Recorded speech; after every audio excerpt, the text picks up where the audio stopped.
See the slideshow a little better now? Yes. All right. Thank you again. Thanks to members of the media and everyone assembled here today. I'm Russell Chisholme. I'm co-chair of the POWHR Coalition and lead coordinator for the Mountain Valley Watch. I'd like to especially thank the Busybody Brigade, which is the cute nickname that the out-of-state pipeline contractors use for those of us who live here and care about our watershed. That moniker is intended to belittle and discredit our local community as a bunch of misguided troublemakers who don't know muddy water from clean. I'd like to remind the contractors, Precision here in Virginia, and Trinity over in West Virginia, that here in these mountains, we definitely recognize when things are going sideways. The events of the past 4 days illustrate that the people who live on this land are in fact credible and have made credible reports despite growing frustration at the lack of enforcement of Virginia's environmental laws.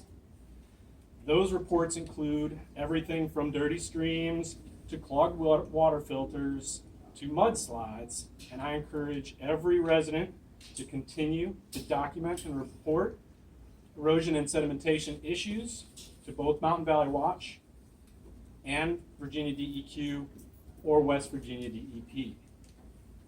Unfortunately, MVP continues to blame the weather for their failed designs, and DEQ's stop work instructions bring more questions than answers. People from Doe Creek to Bradshaw Road to Bent Mountain are wondering why DEQ does not put more resources behind the rank and file staff in the field trying to enforce this flawed permit. Why did the inspection of August 2nd result in a 1-mile work stoppage when complete failure of erosion controls at sites like Teals Creek and Bradshaw Road did not? Can the bureaucratic speed of enforcement keep up with the breakneck pace of construction? Who is on site to enforce the stop work requirements and prevent further harm? Will these new violations lead to further charges by the Virginia Attorney General? How will DEQ improve communication between inspection personnel and residents who live in the watershed? So there are too many unresolved questions to allow this project to continue with impunity. A 1-mile interruption of this slow motion disaster is insufficient. What we do know is we are right to continue to hold watch over our watershed and protect people downstream across West Virginia and Virginia, especially as MVP attempts to rewrite its FERC certificate on the fly with variance after variance. We are right to demand FERC address the formal complaint and stop work request filed by Wild Virginia, Indian Creek Watershed Association, Preserve Craig, and landowners along the route.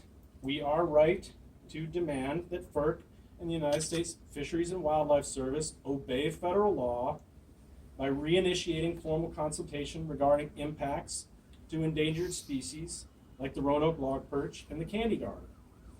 We can and shall continue to urge our elected officials to intervene in this process and to demand accountability and action from federal and state agencies before more harm can be done. Because MVP has refused to abide by their permits, those permits should be canceled. If not for the most recent violations, then for the growing pattern of disregard for the law and the people who live in the watershed. Now, if you would like our help, the Mountain Valley Watch program, with violation reporting, please contact us by phone, email, or via the website, powhr.org. We have volunteers that are ready to mobilize and assist people with documenting these issues or provide training. So the best way to follow through on that and make sure that this work continues is to reach out and contact our groups.